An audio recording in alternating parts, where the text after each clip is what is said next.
The 90s. A weird and interesting time to grow up. So many new, weird, and interesting things being created that made and helped shape a generation. Many were hip and fly, though some were a bit, whack. But the best creation of the decade was definitely the entertainment. Shows and series that could only be conceived in such an era. Many that were remembered fondly by those who tuned in every Saturday morning to watch them. But, like most good things, they would all fade into obscurity. Well, most did. Hey Twitter world, this is yours truly. Coming soon.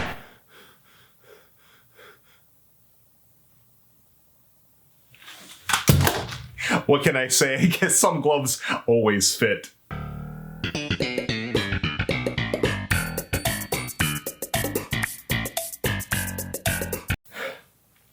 I don't know how to transition from this. Play the intro!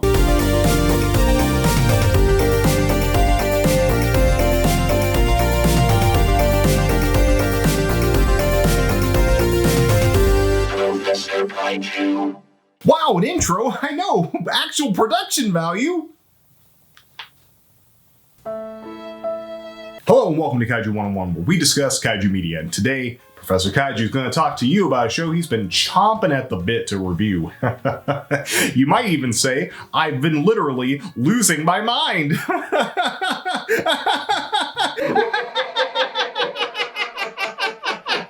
And that show is SSSS Gridman, an anime that released over a year ago with a pretty strong reception. Well, maybe not at first. It had a bit of a mixed reaction with a fair amount of people being not that impressed. That is until the show finished its short 12-episode run. I, on the other hand, was pretty much hooked from the first episode, but my tastes are kinda specific. See, one of the biggest reasons why I want to talk about this show is because I grew up with Gridman, and I have a special attachment in my heart to him. Even though I actually never saw Gridman growing up. Confused? Welcome to my constant state of mental being. You see, Quadruple S Gridman is one of those shows I feel most people appreciate once I see the whole picture come together. And unfortunately, the only way to do that is to know a little bit more about the Gridman franchise. But don't you worry your sweet little cheeks. That's what the professor's here for. See, before we get into the review, we're going to go over the entire Gridman franchise, what led up to the anime, and how it's something I grew up with but didn't at the same time. So, let's amp it up, kick some gigabutt, and samurais into this backstory. Did you get that? The five of you that understood that reference? Okay, we're gonna do the backstory now.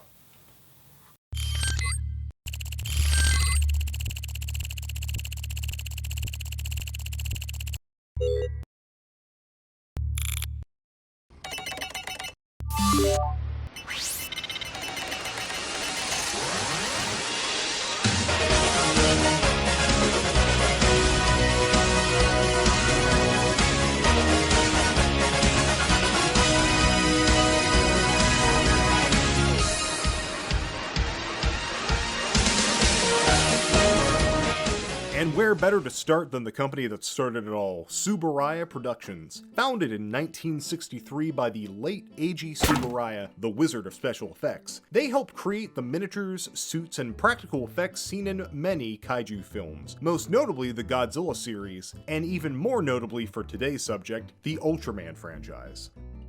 Though they helped bring these two monumental franchises to life, unlike Godzilla, Ultraman was Tsuburaya's own creation. Basically their flagship series, mascot, and cash cow.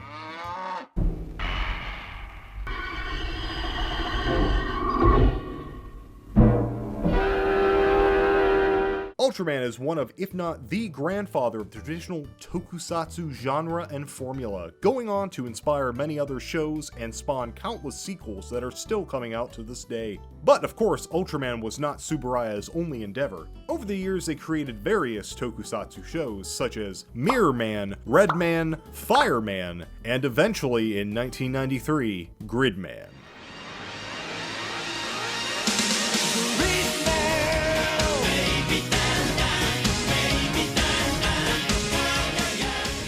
Denko Denko Chojin Gridman, or Gridman the Hyper Agent, premiered in April of 1993 and revolved around three very computer-savvy children, Naoto, Ippei, and Yuka. One day after creating a 3D model of their very own OC, a model that I think would be very hard for children back in the 90s to have created, it's taken over by Gridman, a hyper agent, whatever that is, who is in pursuit of a villainous entity called Digifier, who, at the same time, has just made his residence inside of the computer of a fellow classmate and completely socially inept weirdo and best character, Takeshi. Basically, the series would involve Takeshi getting ridiculously upset over what most people would consider petty things, create a kaiju, Khan would then bring that kaiju to life and attack whatever computer/electronics are related to Takeshi's rage, Naoto/Gridman and the others fight off the kaiju, some random moral lesson, rinse, wash, repeat. It was typical Toku fare, set in a digital landscape and involving many new technologies that were popping up in the 90s. But besides the digital nature of Gridman, there was one other thing that helped set it apart, and it was all the way on the other side of the world. For you see, around the same time of Gridman's premiere, a new phenomenon was just starting. Enter Saban Entertainment, co-founded by Hayao Saban, who, while on a business trip to Japan, was inspired by a popular tokusatsu show he saw called Super Sentai. He then proceeded to get the US broadcast rights to it and spliced it together with some American acting and dubbing to create the over-the-top, sometimes cheesy, and just lovable show, The Power Rangers. And, as some of you might know, went on to be successful. Very successful. So successful, in fact, the Saban Entertainment would, like Tsuburaya, create more shows. By buying more broadcasting rights to various Toku shows and splicing them together with different American storylines, creating shows like Masked Rider, Big Bad Beetleborgs, and VR Troopers. But not Gridman. No, its broadcasting rights were bought by another rival company called, Deke. Yes, I'm not making that up. Deke. It was a simpler, more radical time. And talking about radical, Deke would use the same formula that Saban created and form a show like no other. A long named show. The Superhuman Samurai Cyber Squad! Superhuman Samurai! Superhero Samurai Cyber Squad. Yes, that was the name, and yes, that's cyber with an S. Cause in the 90s, misspelling was profitable. And that's where my connection comes from, for you see, I grew up off a steady diet of many hit 90s shows, including the likes of the Power Rangers, but there was always one live-action show I loved more than others, and that was Cyber Squad. But unfortunately for me and Deke, Cyber Squad didn't last long. Gridman was originally supposed to be just 30 episodes, but it was surprisingly popular, so they continued a bit longer, but only made it to 39. There seemed to be ideas for a second season, which was made into a series of photo novels, but that was it. So unfortunately, Samurai Cyber Squad ended with just one season, like Gridman, never to be seen or heard from again. Until 2015 at the Japan Animator Expo, an anime short premiered produced by an anime studio known as Trigger, called Denko Chojin Gridman, Boys Invent Great Hero.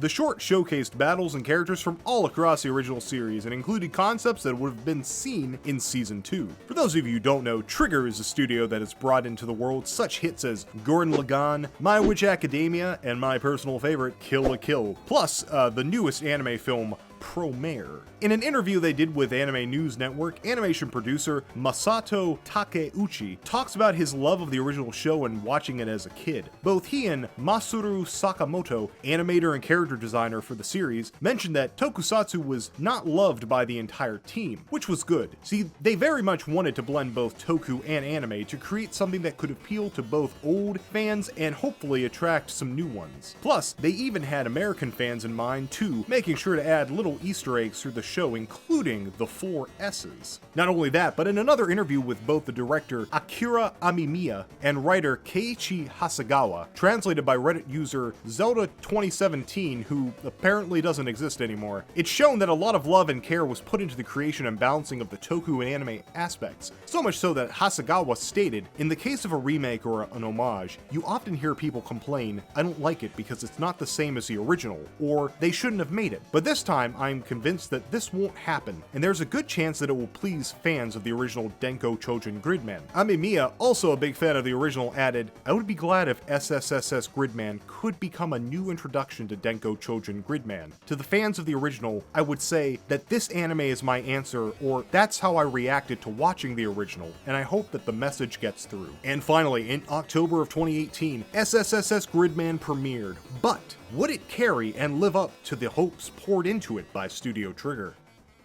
Well, to answer that question, after watching the anime, I ended up watching the entirety of Gridman the Hyper Agent. I've bought plenty of merchandise afterwards, and I'm getting several restraining orders placed on me by people who I maliciously stalked in order to talk about Gridman. Actually, I think I still have one of them saved on my phone. Hold on a second. Yes, hello, would you like to hear why Gridman is such an underrated classic? Yes, S to the 4th power Gridman made quite an impact on me. Though you could argue that it's due to my nostalgia for Cyber Squad. But honestly, I really enjoyed the Japanese series. As for the American, I haven't really gone back to rewatch it.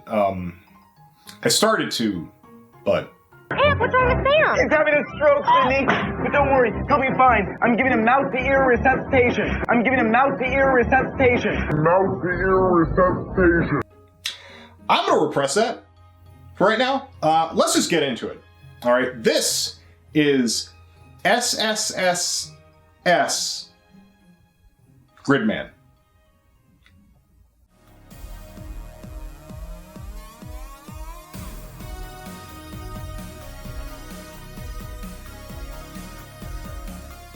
We open to a school where a girl clad in purple seems to be looking into the distance. That is, until something shining in the sky grabs her attention.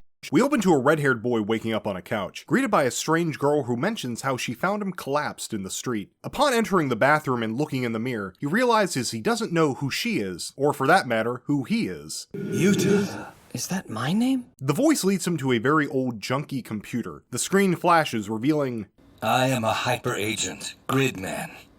Cool, I think. And he tells Yuta to remember his calling. The girl, who we learn is Rika, walks in and starts questioning him. Unfortunately, she doesn't see Gridman and learns of Yuta's amnesia. They're interrupted by her mom, who tells Rika to take Yuta to the hospital since they're classmates. The docs tell him he should be fine in a few weeks, and the two are about to part ways, except... I don't exactly know where to go. They stop at a convenience store since Rika's kind of hangry, but on the way, Yuta sees what appears to be an enormous kaiju looming over the city, and once again is the only one that sees it. When they head towards his apartment, he also notices someone who's most likely on an FBI watch list staring at them. Back at his place, he tries to trigger any memories he can, but no luck. Thankfully, the next day, a fellow classmate, Utsume, tries to help him out the best he can. What kind of person are you? Let's see. I'd describe you as regular. Ah yes, the 3 most common ways to describe someone. Regular, irregular, and extra large. At school, Yuta realizes he forgot to pack a lunch because amnesia. But thankfully, Akane Shinjo, a fellow classmate, offers him what she calls a... This is a special dog. Aw, how thoughtful. Heads up! The dumb bit girl apologizes for playing volleyball inside a classroom and is seemingly forgiven. Akane, though, is sad, but Yuta, like a champ, eats it anyway. I can't blame him, that thing looks very tasty. We then cut to a mysterious figure carving at a model, while another weirder mysterious figure watches. Sculpting another kaiju? Something bad must have happened. Something you're unable to let go of. We then see Utsume talking to Yuta about how much he wishes Akane would give him her special dog. Wait. But never mind her! I want to meet this Gridman guy you were telling me about. Thanks, Utsume. They head to the shop with Rika in tow and find out Utsume can't see him either. Right, but what is that? Definitely I don't not understand. But Gridman warns Yuta that The danger is almost upon you. You've given it such a nice and emotive form. Now, to put it in motion. Instance, abreaction. Yuta senses something's wrong just before the shop starts shaking, and after heading outside, we see the cause of destruction and mayhem. It's... That thing's a real-life kaiju. Yes, Utsume. Yes, it is. And also, shut the fuck up, cause it's Googleous! Guh! That's me! Googleus! Or Googly for short. Yes, it was love at first sight, this first kaiju, this adorable fellow who stomps and rains fireballs down on the city, eventually killing the volleyball girl. Aww. I'm not sure if you could tell, but I'm a bit of a fan of Googly, you know, from his design to his demeanor to his overall lovable charm. I just love everything about him. Fan? More like fanatic. I literally murdered people and you go, aww. Googly, it's just a joke. It's just a joke. Plus, don't you think fanatic is a little bit much? You have a fucking shrine!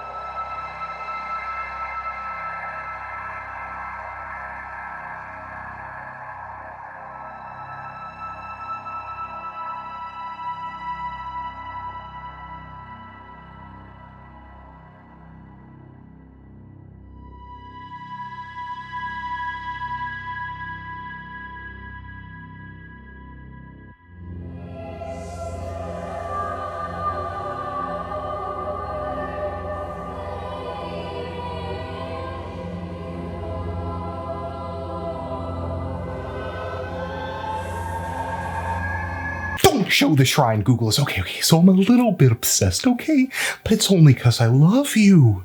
And I just want to be with you. I want to wear you, Googleus.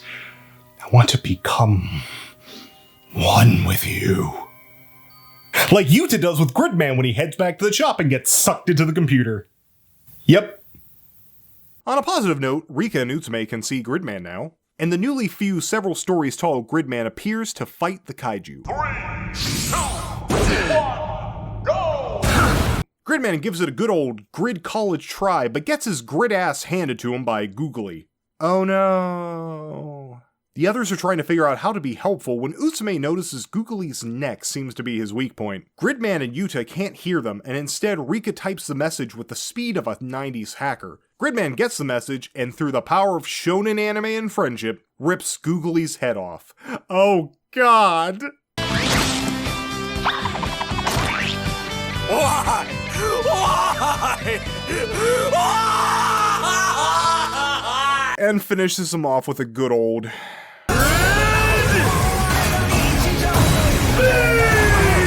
The first episode does a solid job of setting the stage for the rest of the series and gives us a taste of the tokusatsu experience. Namely, Grid Kaiju, Grid Man, Grid Fight, Grid Floss.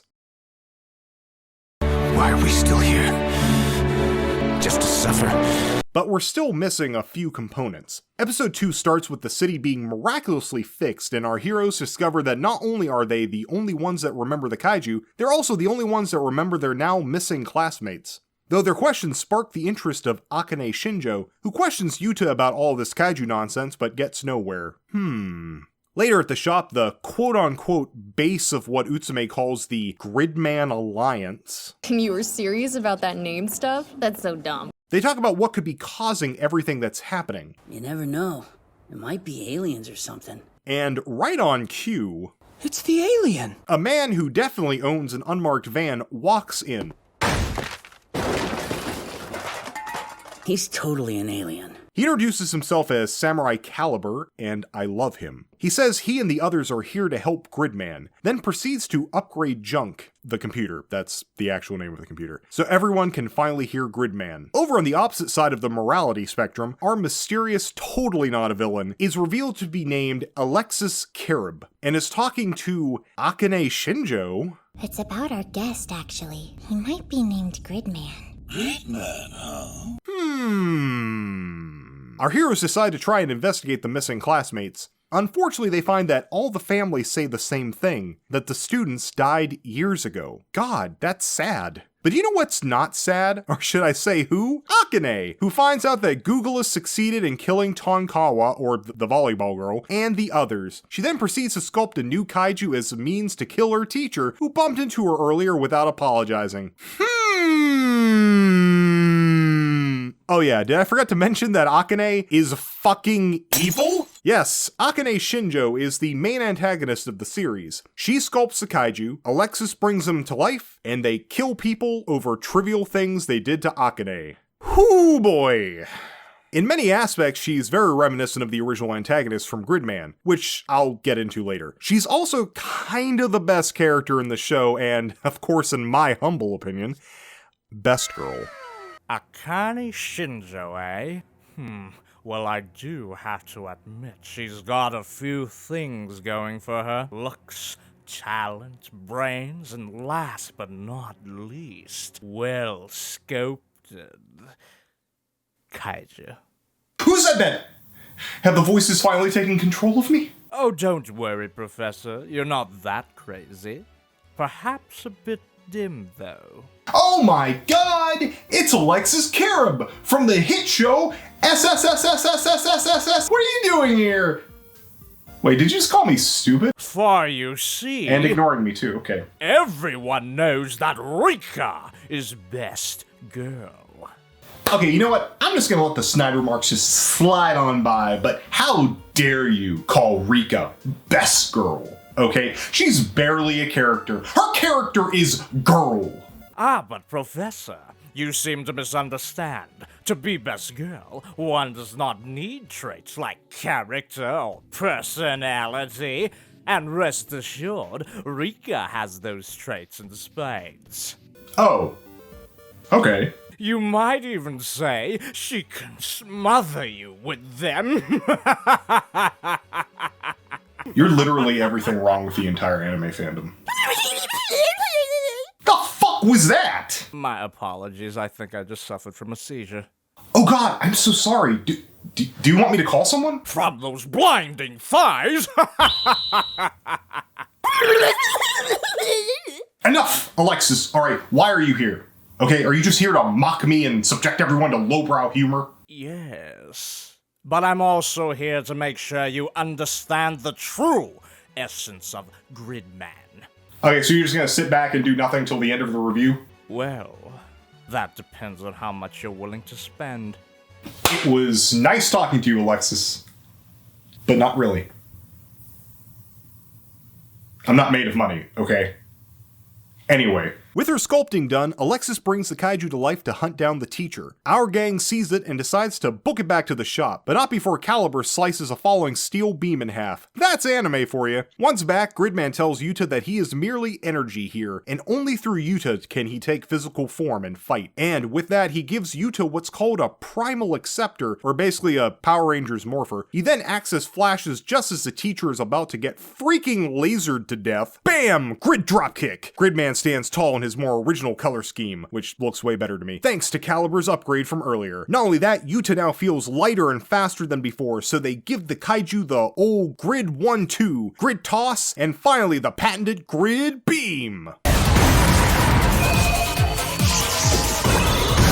Oh shit. Unfortunately for our heroes, Akane created this kaiju with a direct counter to the Grid Beam. Rika and Usume try and figure out something when Rika pleads with Caliber to defeat the kaiju. No, I can't. Well, can you help at all? That I actually can do. Caliber, come on, man. Caliber does his own access flash, but instead of some sort of grid or man, he comes out as a fucking sword. What the? This guy's got weapons? Yep, and with it, Gridman grid slices his grid opponent into grid dust. Grid-tastic. The day is saved once again, and our heroes must keep fighting to save the city and the ones they hold dear, and maybe, just maybe, what they're doing is actually making a difference, or whatever. Episode 3, we start with Akane Shinjo giving food to a strange and angry-looking child named Auntie, while Rika takes a while to get to school and Utsume pitches a question of morality to Yuta, saying, since Yuta turns into Gridman, are the kaiju like that too? Are they human? Just kidding. Fuck you, Utsume. On her way through a park, Rika comes across Auntie and his bad eating habits when he gets a call from Akane and tells him to do it. Go wild.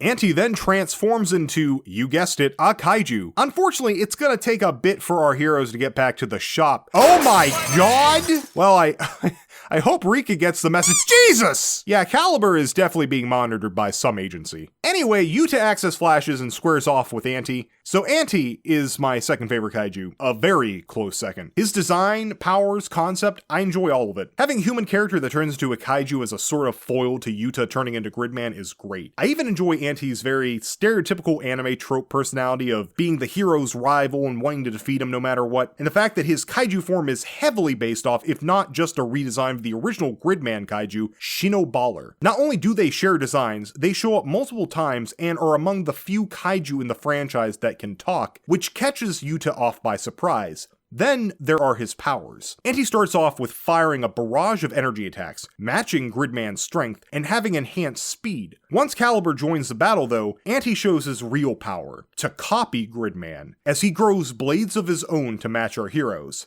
I've always been a sucker for villains who are mirror versions or copies of the hero. Sometimes they're cheap and I realize that. However, the fact that Anti organically copies Gridman's abilities is extremely cool to me. My only complaint would be the fact that he doesn't get that many unique abilities during the show. But it's okay, cause his sword claws are freaking cool, and combined with his speed and energy blasts, he overwhelms Gridman. And it's not just due to Anti's power. Yuta starts to doubt fighting Anti, since he can talk, combined with Utsume's badly timed question from earlier, he loses the will to fight and...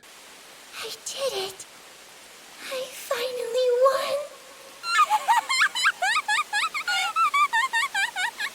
won. Well, I'm sure they'll pop back out at the shop. So, yeah, Yuta and Caliber are gone, leaving Rika and Utsume in a jam, and, kinda sad too. They go to Yuta's apartment, but Rika leaves too afraid that they'll find out Yuta's been dead for years, like all the others. With all hope seemingly lost, 3 strangers walk into the shop. 3 very strange strangers, well, one of them more strange than the others. They question who they are, and the strangers say that they are with Gridman and Caliber, Max, Vit, and Boar. Also, they're called the Neon Genesis Junior High School students. Supposed to be a not subtle reference to the big classic hit anime Neon Genesis Evangelion, but it is also confusing and stupid since they absolutely are not junior high students. Well, except Boar here, but they should probably be in elementary or primary school. Or fucking daycare. There's some back and forth asking them if they know anything about Yuta, and finally suggest maybe trying to call him. It sounds a little weird, but there's been a running theme involving phones this episode. Anyway, they give it a try and... Hello? He picked up! Wait, what? Boar grabs the phone and orders Caliber to come back. It turns out they were waiting to ambush Anti if he appeared, but he didn't, so, they prepare to go back out and fight, but this time Bane helps, Max. And he's a tank, literally and metaphorically. Anti shows up, and this time Max combines with Gridman to form Max Gridman, each sold separately. They have an all-out brawl and turn the tide, but Anti starts to blink, like Gridman when he's low on power, and turns back to his human form, cementing him as a reoccurring character. The day is saved, some moral about phones being connected to human lives or something, and Akane isn't very happy. By episode 3, the complete structure of the show has been set up. The main 3 do something or get involved with something that is related to Kaiju, Gridman, Grid Accessory, Grid Combine, Grid Battle, Grid Victory Royale. And that's not all. You'll see a myriad of grid-related activities such as grid taxes, grid vacuuming,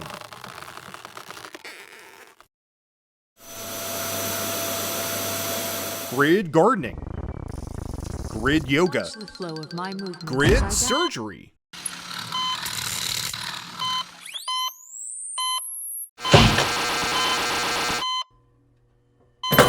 grid...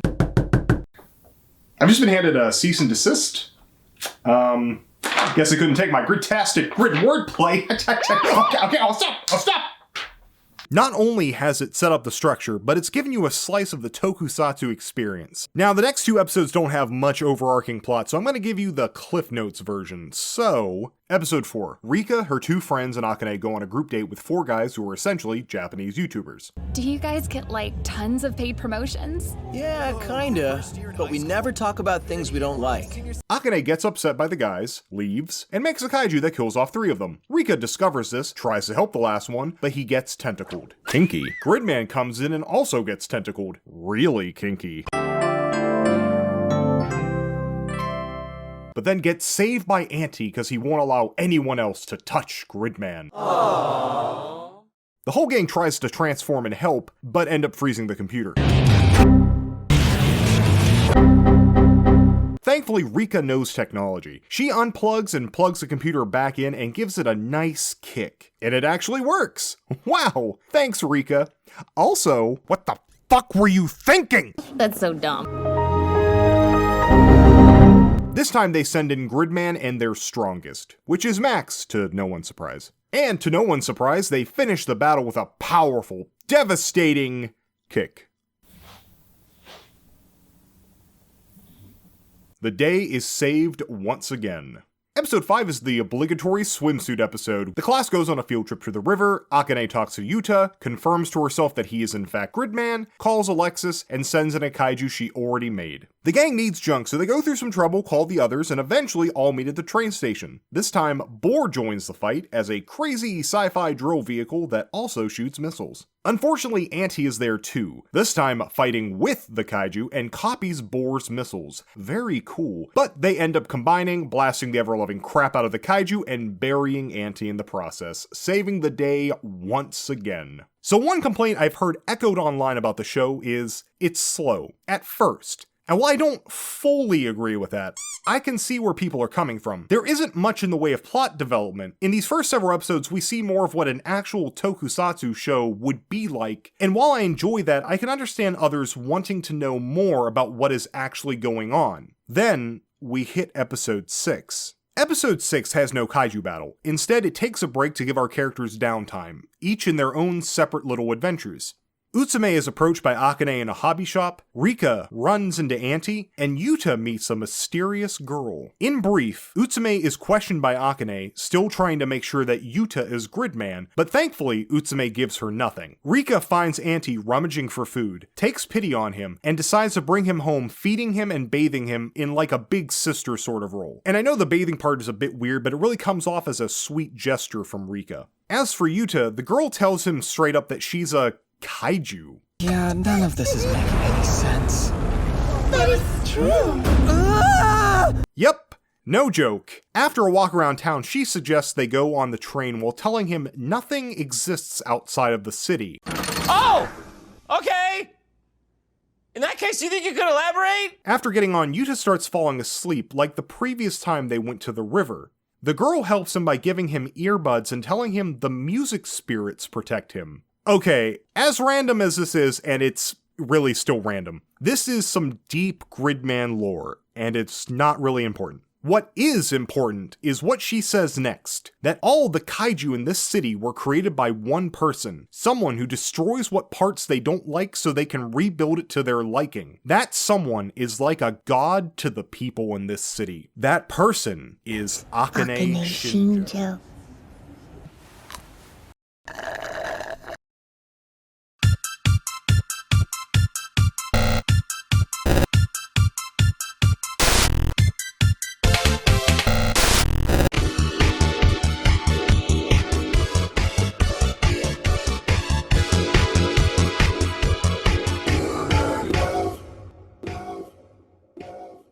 Oh my. Hey guys, sorry this took so long, but I hope it was worth the wait. I just want to give a big thank you to everyone who helped contribute to this video. A big thank you to JobbytheHong for voicing Alexis Kirib. Your take on him was hilarious and is exactly what I was looking for. It really helped spice things up. And don't worry everyone, he'll be returning for part 2 with even more insanity. A big thank you to Lisa Naffziger for the thumbnail, the buildings in the intro, and one fine Googleless art piece. She's also the one who did my banner and logo. KweerKaiju for the intro music, along with allowing me to use his Gridman theme cover, one I may have suggested he do a little ways back. If you're into synth and kaiju/tokusatsu movies, his channel is for you. A big ol' thanks to NeoUltimo or Ultraman Ultimo for the amazing Gridman animations. All of his work is top-notch, and he's done some amazing recreations of iconic scenes from the anime, plus other characters from Ultraman, Godzilla, Evangelion, and the like. I'm also sorry for making you create some of those monstrosities. Well, a little sorry. My good friend John Bourne, aka TurtleApproved, who helped edit a chunk of this video. He's a wonderful man, artist, and friend. And last but not least, to all the artists I commissioned for fan art of mostly Googleless. One was a pre-made sticker, but also a little of Akane, whose art you should be seeing scroll on screen right now, credited with each artist. Thank you, every single one of you, for the amazing art. I literally love every single piece. I cannot express how much I love all of it. Every single person I've mentioned, including and especially all of the lovely artists, have links down in the description to whatever they have, whether it be a YouTube channel, a Twitter account, Instagram, or whatever. Please go subscribe, maybe get a commission if they have them open, or at the very least follow them and help spread their art. They all deserve it. Also, I finally have a Patreon, so if you want to help support me making garbage like this, head down in the description and head over to Patreon, but you know, only if you can, only if you want to. Alright, I'm gonna go finish up part 2 now. This has been Professor Kaiju. I'm tired, and I'll see you in 1 or 2 weeks, probably. Hopefully, I'll try my best.